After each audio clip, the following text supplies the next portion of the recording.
पार्वती परमेश्वर प्रीत्यर्थम् अद्य ब्रह्मणः तुदीयवरान्ते श्वेतवराह कल्पे वैवस्वत मन्वन्तरे अष्टाविंशतितमे कलियुगे प्रथमपादे जम्बूद्वीपे भारतवर्षे भरतखण्डे मेरोः दक्षिणे भारतसगाब्दे अस्मिन् वर्तमाने व्यवहारिके प्रभभाति षष्ठी संवत्सराणां मध्ये क्रोधी वर्षनाम संवत्सरे उत्तरायणे हेमन्त ऋतोः मगरमासे शुक्लपक्षतृतीयायां पुण्यतिथौ अद्यवासरेण गुरुवासर संयुक्तायां उत्तरा नक्षत्र संयुक्तायां शुभयोग शुभहरण एवं ग्रहगुण विशेषेण विशिष्टायाम् अस्यां वर्तमानायां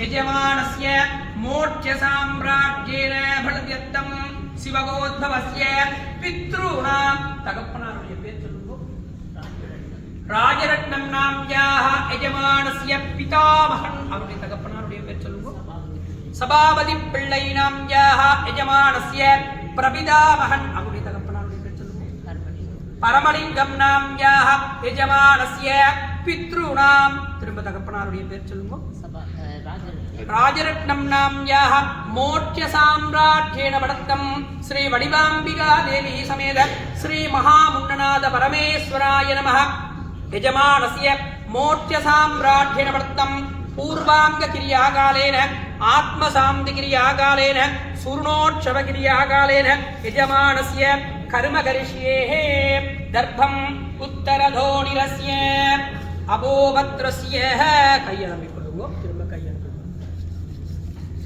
முதற்கண் இறை அடி எய்திய ஐயாவுடைய குடும்பத்தாருக்கு டொரண்டோ அருள்மிகு ஸ்ரீ வரசித்தி விநாயக சுவாமி தேவஸ்தான கௌரவ அறங்காவலர் சபை சார்பாகவும் எனது சார்பாகவும் ஆழ்ந்த இரங்கல்களை தெரிவித்துக் கொள்கின்றேன்.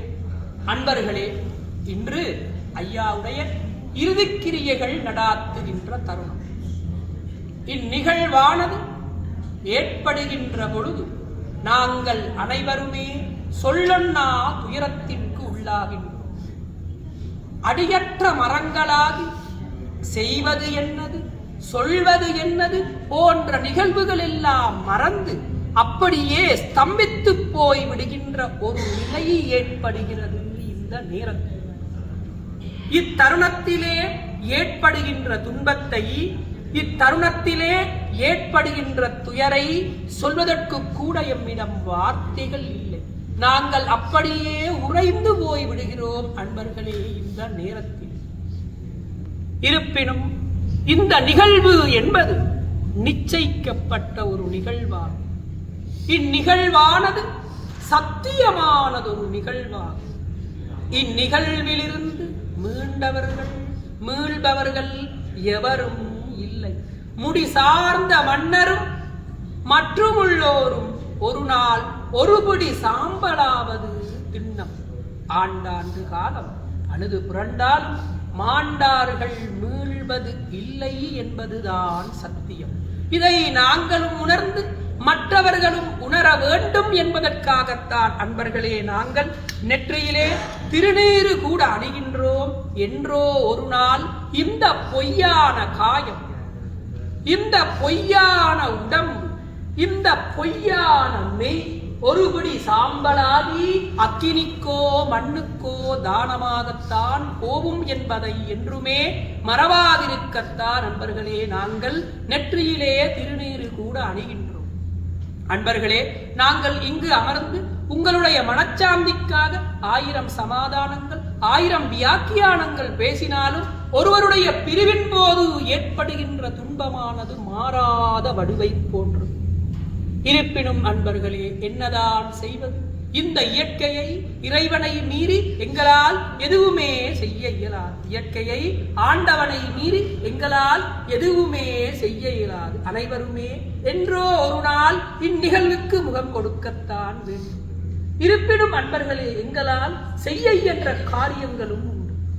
என்னவென்று பார்த்தோமே ஆனால் அதுதான் ஐயாவுக்கு செய்ய வேண்டிய கிரியைகளை சரியாக செய்யும்.